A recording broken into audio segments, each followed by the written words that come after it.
नमस्कार दोस्तों, मैं हूँ प्रिया और आप सभी का एक बार फिर से स्वागत करती हूँ आपके अपने चैनल भक्ति मंत्र में।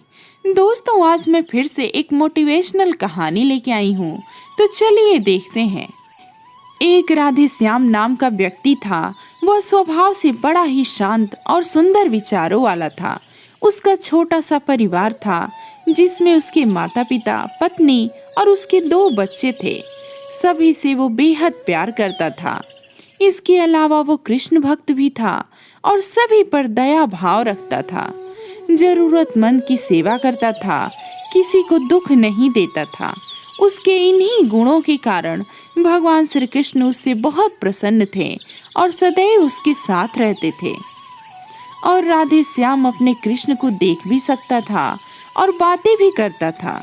इसके बावजूद उसने कभी भी भगवान से कुछ नहीं मांगा। वह बहुत ही खुश रहता था क्योंकि वह सोचता था कि भगवान हमेशा मेरे साथ है, उसे मार्गदर्शन करते हैं।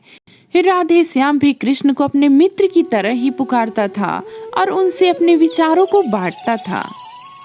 एक दिन राधे श्याम के पिता की तबीयत अचानक खराब हो गई। उन्हें अस्पताल में भर्ती किया गया।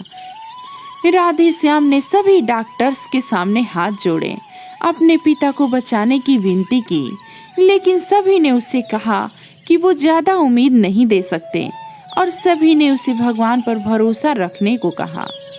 तभी राधे श्याम को कृष्ण का ख्याल आया और उसने अपने कृष्ण को पुकारा। कृष्ण दौड़े चले आए। राधे श्याम ने कहा, मित्र तुम तो भगवान हो, मेरे पिता को बचा लो। कृष्ण ने कहा, मित्र ये मेरे हाथों में नहीं है, अगर मृत्यु का समय होगा तो होना तय है। इस पर राधे श्याम नाराज हो गया और कृष्ण से लड़ने लगा। गुस्से में उन्हें कोसने लगा। भगवान ने भी उसे बहुत समझाया लेकिन उसने एक न सुनी। तब भगवान श्री कृष्ण ने उससे कहा, मित्र मैं तुम्हारी मदद कर सकता हूँ, लेकिन इसके लिए तुम्हें एक कार्य करना होगा। राधे श्याम ने तुरंत पूछा, कैसा कार्य? कृष्ण ने कहा, तुम्हें किसी एक घर से मुट्ठी भर ज्वार लानी होगी और ध्यान रखना होगा कि उस परिवार में कभी किसी की मृत्यु न हुई हो। राधे श्याम झट से हाँ बोलकर तलाश में निकल गया। उसने कई दरवाजे खटखटाए। हर घर में ज्वार तो होती, लेकिन ऐसा कोई नहीं होता जिनके परिवार में किसी की मृत्यु ना हुई हो। किसी का पिता, किसी का दादा, किसी का भाई, माँ, काकी या बहन। 2 दिन तक भटकने के बाद भी राधे श्याम को ऐसा एक भी घर नहीं मिला। तब उसे इस बात का एहसास हुआ कि मृत्यु एक अटल सत्य है। इसका सामना सभी को करना होता है, इससे कोई भाग नहीं सकता। और वो अपने व्यवहार के लिए कृष्ण से क्षमा मांगने लगा और निर्णय लिया कि जब तक उसके पिता जीवित है वह उनकी सेवा करेगा। थोड़े दिनों के बाद राधे श्याम के पिता स्वर्ग सिधार गए। राधे श्याम को दुख हुआ, लेकिन ईश्वर की दी हुई उस सीख के कारण उसका मन शांत हो गया। तो दोस्तों, इसी प्रकार हम सभी को इस सच को स्वीकार करना चाहिए कि मृत्यु एक अटल सत्य है। उसे नकारना मूर्खता है।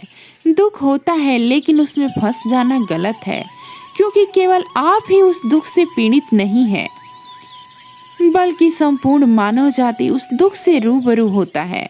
ऐसे सच को स्वीकार करके आगे बढ़ना ही जीवन है। दोस्तों, कई बार हम अपने किसी खास के चले जाने से इतने बेबस हो जाते हैं कि सामने खड़ा जीवन और उससे जुड़े लोग हमें दिखाई ही नहीं देते। ऐसे अंधकार से निकलना मुश्किल हो जाता है। जो मनुष्य मृत्यु के सत्य को स्वीकार कर लेता है उसका जीवन भार विहीन हो जाता है और उसे कभी भी कोई कष्ट तोड़ नहीं सकता। वो जीवन के हर क्षेत्र में आगे बढ़ता जाता है। तो दोस्तों, मैं उम्मीद करूंगी आपको ये कहानी जरूर पसंद आई होगी। आप अपने विचार कमेंट में जरूर बताएं।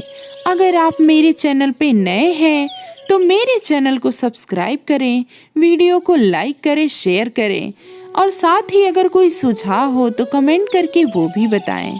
मिलते हैं कुछ और नई कहानी के साथ। तब तक के लिए राधे राधे।